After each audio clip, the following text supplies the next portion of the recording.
தம் கிருபை பெரிதல்லோ என் ஜீவனிலும் அதே இம்மட்டும் காத்ததுவே இன்னும் தேவை கிருபை தாருமே இன்னும் தேவை கிருபை தாருமே. கர்த்தரும் இரட்சகருமாகிய இயேசு கிறிஸ்துவின் ஈடு இணையற்ற நாமத்தில் சேனைகளின் கர்த்தர் ஊழியத்தின் மூலம் 8/3/2025 இந்த நாள் உங்களுக்கும் உங்கள் சந்ததிகளுக்கும் ஆசீர்வாதத்தின் நாளாக அமையப் போகிறது என்று மனதார வாழ்த்துகின்றேன்.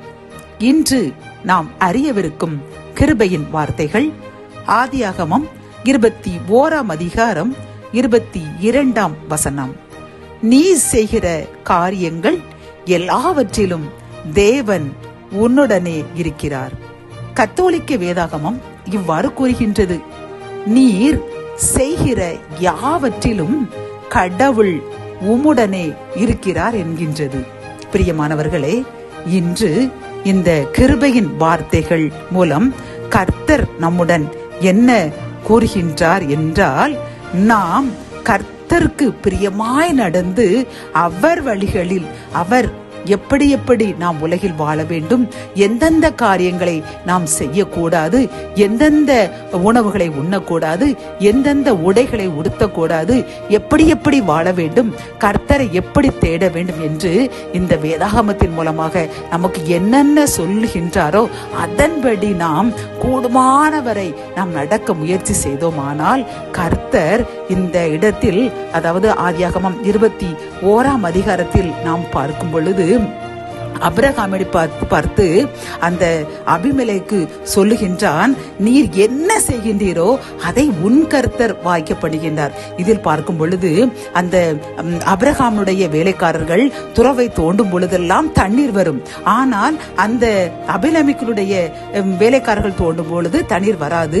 உடனே அவர்கள் பொறாமைப்பட்டு இவருடைய வேலைக்காரர்கள் தோண்டின அந்த துறவை இது எங்களுடையது என்று வாக்குவாதம் பண்ணி அதை அவர்கள் வைத்துக் கொள்வார்கள். இப்படி கர்த்தர் அபிரகாமுக்கும் அவனுடைய வேலைக்காரர்களுக்கும் தயை செய்து அவர் என்ன செய்தாரோ அதை வாய்க்க பண்ணினார். பிரியமானவர்களை, அப்பொழுதுதான் இந்த அபிமெலேக்கு பயந்து அபிரகாமை பார்த்து, நீர் செய்கின்ற காரியங்கள் எல்லாவற்றிலும் தேவன் உன்னுடனே இருக்கிறார். 23 நீ எனக்காவது என் குமாரனுக்காவது என் பேரனுக்காவது வஞ்சனை செய்யாமல் நீர் எனக்கு தயவு செய்து எனக்காக உமது இறைவனிடம் மன்றாடும் என்று அவனை கெஞ்சி கேட்கின்றான். பிரியமானவர்களே, இதை போன்றுதான் இன்று கர்த்தர் நம்மிடம் கூறுகின்றார். இந்த கிருபையின் நாட்களில் நாமும் அறிந்தும் அறியாமலும் செய்த பாவங்களை இறைவனிடம் அறிக்கையிட்டு இனிமேல் இந்த லென்த் டேஸ் முடியதற்கு முன்பே நம் குணங்களை நாம் மாற்றி மிகுந்த பரிசுத்தமாய் வாழ்ந்தோம் என்றால் இதை போன்ற ஆசீர்வாதத்தை கர்த்தர் நமக்கும் நம் சந்ததிக்கும் தந்து நம்மை பார்க்கின்றவர்கள் அனைவரும் கூறுவார்கள், கர்த்தர் இவர்களுடன் இருக்கின்றார், இவர்கள் செய்கின்ற காரியங்கள் எல்லாவற்றிலும் தேவன் இவர்களுடன் இருந்து இவர்களையும் இவர்கள் சந்ததியும் ஆசீர்வதிக்கின்றார் என்று நம்மை நம் பிள்ளைகளை அவர்கள் பாராட்டுவார்கள். பிரியமானவர்களே, ஆகவே நாம் இந்த லென்த் நாட்களில் மிகுந்த பரிசுத்தவான்களாய் மாறுவோம். ஆசீர்வாதங்களை அளவில்லாமல் நாமும் நம் சந்ததிகளும் பெற்று இறைவனுக்கு நன்றியுள்ளவர்களாய் வாழ்வோம். ஜெபம். என் அன்பு தகப்பனே, இந்த கிருபையின் வார்த்தைகள் மூலம் அபிரகாம் உமக்கு கீழ்ப்படிந்து நடந்ததினால் அவன் செய்கின்ற காரியங்கள் எல்லாவற்றிலும் தேவன் அவருடன் இருக்கிறார் என்று அவருடைய எதிரிகள் கூட பாராட்டும்படி செய்த கிருபைக்காக நன்றி கூறுகின்றோம். அப்பா, நாங்களும் உமக்கு பிரியமாய் நடந்தோம் என்றால் இதைவிட அதிகமான ஆசீர்வாதங்களை தருவீர் என்று எங்களுக்கு கூறின இந்த கிருபையின் வார்த்தைக்காக நன்றி கூறுகின்றோம். என்னுடன் சேர்ந்து யார் யாரெல்லாம் இந்த கிருபையின் நாட்களில் தங்கள் பாவங்களை எல்லாம் நீக்கி மிகுந்த பரிசுத்தவானாய் வாழுவோம் என்று முயற்சி செய்து கொண்டிருக்கின்றார்களோ எங்களுக்காக ஜெபிக்கின்றோம். எங்களை ஆசீர்வதிங்க. எங்கள் முயற்சியை நாங்கள் பரிசுத்தமாய் வாழ நாங்கள் எடுக்கின்ற முயற்சியில் வெற்றி தாருங்க.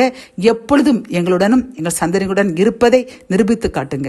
மீட்பர் இயேசுவின் மூலம் ஜெபம் கேளும் நல்ல தகப்பனே, ஆமேன்.